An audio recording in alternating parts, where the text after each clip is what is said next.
Greetings, my beautiful lovelies. It's Emmy. How are you? It's great to see you and welcome back. Today's video is sponsored by Blueland. Blueland creates everyday eco-friendly cleaning products that saves you money, space, without plastic waste. I love that. I feel, especially during these times of the holidays where there's this mode of consumption and trash making. Did you know that Americans create 25% more trash during the holidays from Thanksgiving to New Year's than normal? I mean, it's not surprising if you think about it, but by using products like Blueland, you can reduce the amount of waste you create because Blueland uses no single-use plastic. That's down to the packaging, to the bottles, to the tablets, to the wrappers. And Blueland is affordable. Tablets start at $2.25 and you can save more by purchasing in bulk or starting a subscription plan so you never run out. Besides being effective and affordable, Blueland also contains no harmful ingredients. That means no chlorine bleach, no ammonia, no phthalates or phosphates. So, Blueland very kindly sent me this. This is their holiday hand soap gift set. It comes in this really cute box. And inside it looks like this. It comes with a glass reusable hand pumper and a tin that was inspired by a box of chocolate. Look how stinking cute. And inside it contains scents of the season, 12 different soaps, one for each month of the year. Fill it with warm water and drop your tablet right in. Bloop. No need to shake this, let it dissolve on its own. And when it's completely dissolved, you can just pump it, look at that foam, and wash your hands like normal. Ta-da! Clean, effective, and it smells great. So if you'd like to try Blueland for yourself or gift it to someone you love, please click the link down below to receive up to 30% off. Big thanks to Blueland for sponsoring this video and for allowing me to make better videos for all of you.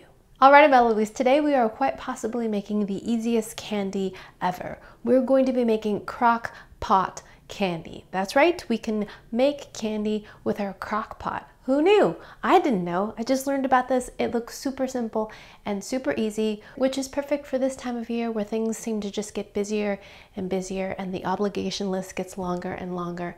But I have to say, I love the holidays. I love any excuse or reason to get together and to eat and share and just be with the ones that we love. So today's recipe was adapted from I Am Baker and I'll put a link down below to the original. So the first thing we're going to need is a crock pot or a slow cooker. This is a pretty simple appliance. I think it really had its heyday probably in the 70s and 80s, but the concept is super simple. It cooks at a low temperature. You set all your ingredients in there, and while you're working or away, it cooks your food so that you come home and have a lovely stew.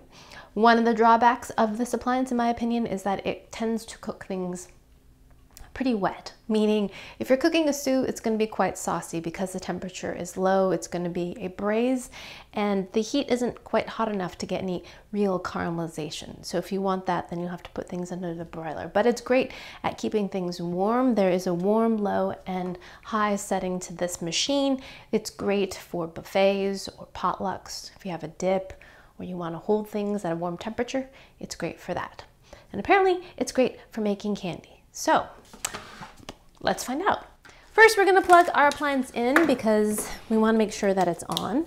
I am famous for not doing that, so let's do that. So you're gonna want a big crock pot. This makes a lot of candy, about 100 pieces.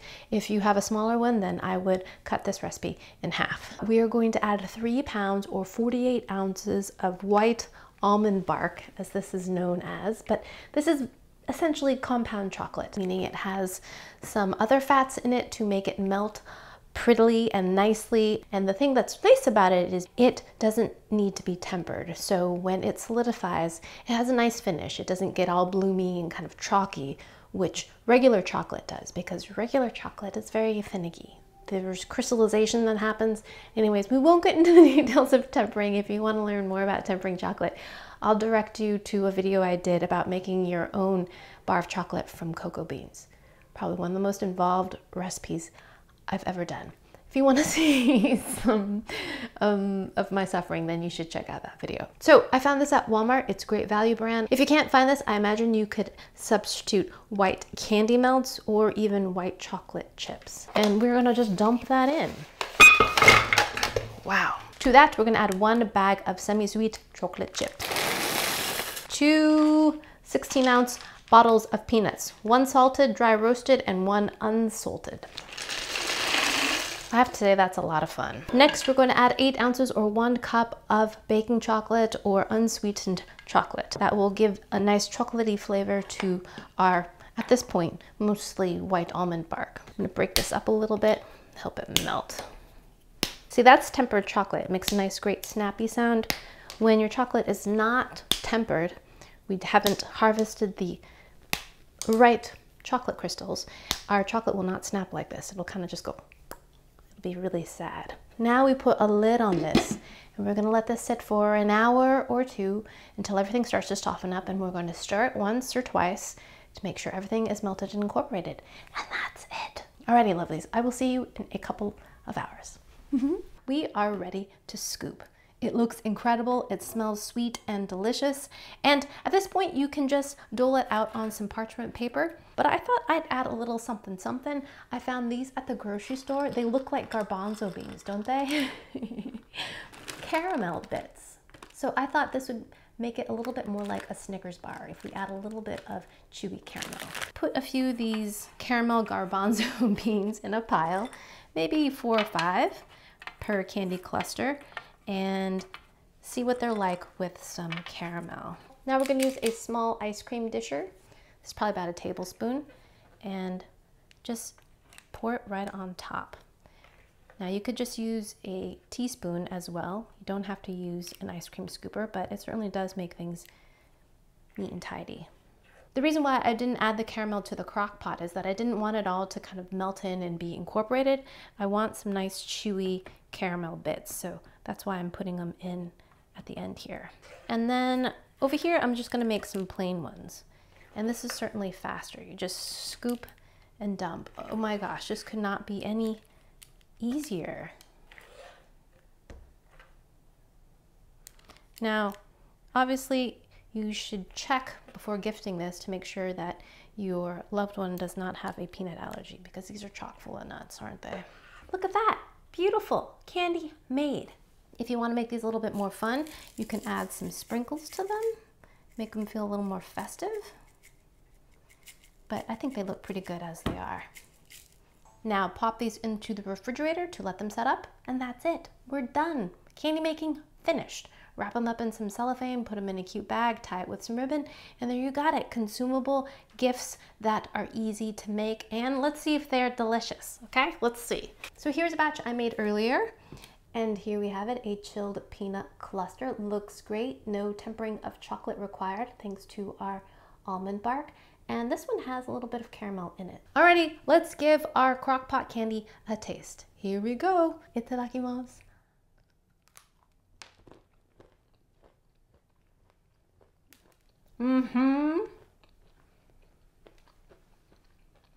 It tastes a lot like a payday bar, especially with that bit of caramel in there, which I highly recommend. It gives it a nice kind of chewy texture. Terrific. So good.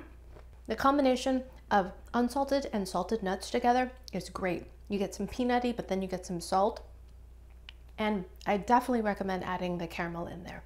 Really love that additional chewy texture and kind of sweet, buttery carameliness in there as well. And the combination of chocolates, the almond bark, the semi-sweet, and the baking chocolate makes a combination of chocolate flavor that reminds me of Halloween candy. In fact, identical. And I mean that in the best possible way. Like, this isn't trying to be anything fancy. This tastes like Halloween candy, like homemade Halloween candy.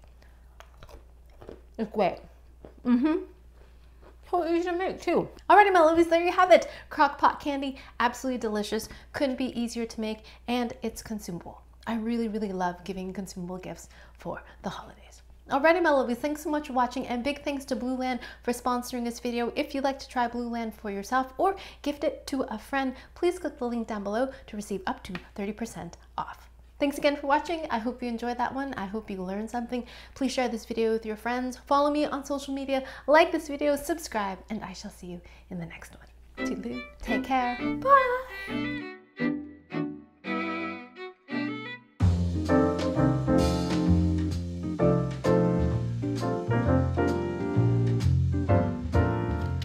Alrighty, now I've only got like 87 more to make.